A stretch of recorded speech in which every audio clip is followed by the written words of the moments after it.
if we consider that those campuses are made of students, and let's imagine all city campus people and all East campus people, each one of them has one Facebook account, since all of us have Facebook accounts.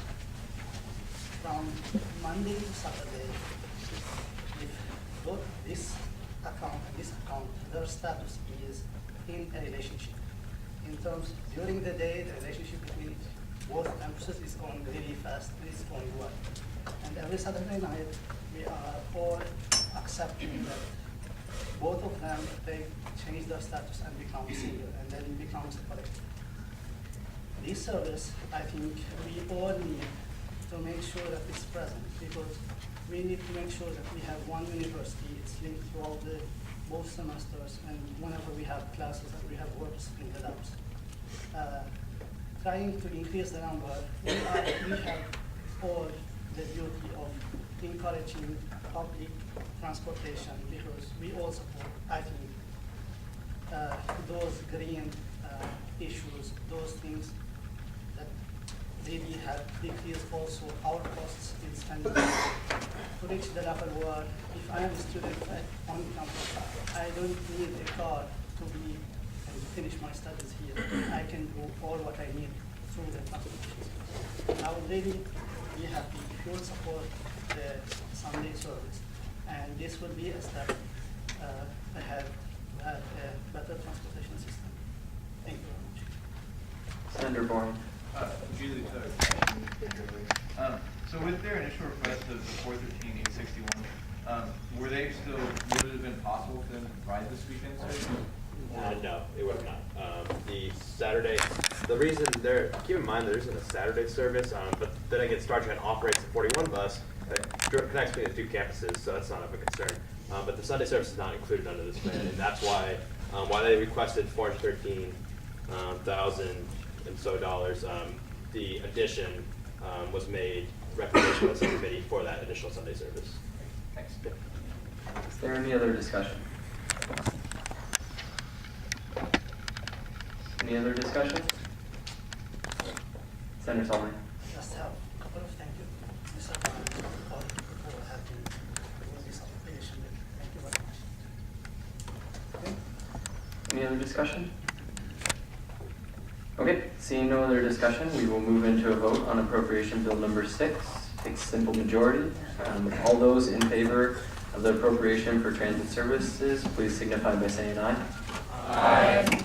All those against, please signify by saying nay. And all those wishing to abstain, aye. Okay, motion passes. Next on the agenda is appropriation bill number 7. Chair Lodia, would you like to open? Certainly. If you want to look at appropriation bill number 7 concerning the Nebraska unions, as you notice, there is an increase, and the increase stems from the opening of the Jackie Gahn Multicultural Center for the most part. In addition, there's a half-time individual whose budget is going to come underneath that of the unions, Pat Amadeo, in student involvement. With that, I also have to tell you guys that the other half of our budget is being paid for through Dr. Franco's office, I do believe. Is that how it works? And so, with that said, that's where the other half's coming from. If you guys have any questions for me, let me know. Are there any questions? Senator Winton. Is the current multicultural center in front of the sheet, please? Correct, it is.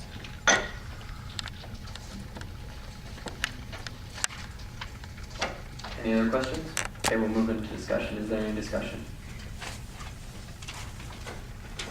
Senator Bourne. I have a question. That's Under insurance, under column G, it says that they're at 110% for 6 months. I just wondered if you could provide any insight into that. It seems like a pretty high percentage. Yeah, no, certainly. In fact, if I can yield it to the director of the unions, Charlie Francis. The amount we're billed is what we actually reflect in the budget. So that's what it is for this. It's already been billed for the year. You get billed once a year.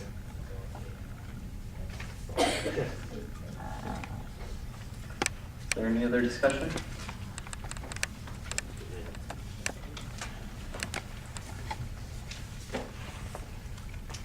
Any other discussion? Senator Egger. The increase in the request for funding the new multicultural center, I think is an excellent thing for us to support. It would be a shame for it to open and not be warm when it's cold, when it's dark. I was very impressed by our tour. Mr. Fortune has done an excellent job, and everyone else involved in the construction and planning for the new multicultural center. So I strongly support this allocation and the requested increase. Is there any other discussion? Senator Solomon. I said something similar last year, but I saw Jared Tiedemann, or Speaker Tiedemann, and I sit on the union board, and so we can interact with Charlie and some of the other folks quite often. And the way they run the unions and as much as they care about students, I think everyone should know that they wouldn't ask for a cent if they didn't have to. If they didn't have to ask for student fees for some great reason, they wouldn't do it. I think this will pass. I hope it passes. But they care so much about the student input as far as the unions go that it's almost unlike any other fees that we have. And I would like to just thank them for that, and I hope that this does pass. Is there any other discussion? Any other discussion? Okay, seeing no other discussion, we'll move into a vote on appropriation bill number 7. All those in favor of the appropriation for the Nebraska unions, please signify by saying aye. Aye. All those against, please say nay. And all those wishing to abstain, please say aye. Motion passes.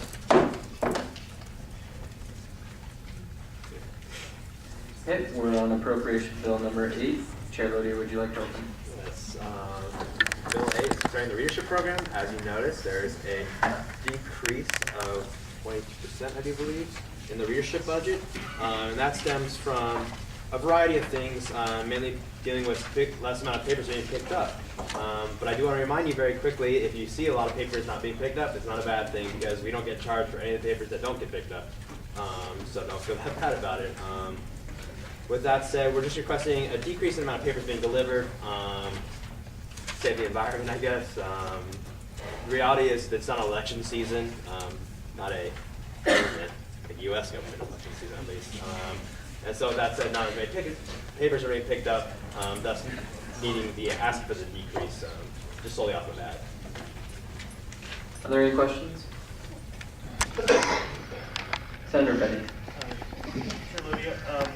If we know that election cycles are every year, do we need to put aside a contingency, like during the 3 years where it's not an election? Not necessarily. Actually, we drew from a contingency, I want to say, a year ago, so it's rather healthy, but that's not any big need. These numbers that I've given you are already represented in the years in advance. We know how much paper is going to be. It's not really a step in the dark per se. Okay, thank you. Any other questions? Okay, seeing no questions, we'll move. Oh, Senator Solomon. Will there be increased costs for delivering the papers to Greek houses? I'll direct that towards President Collins.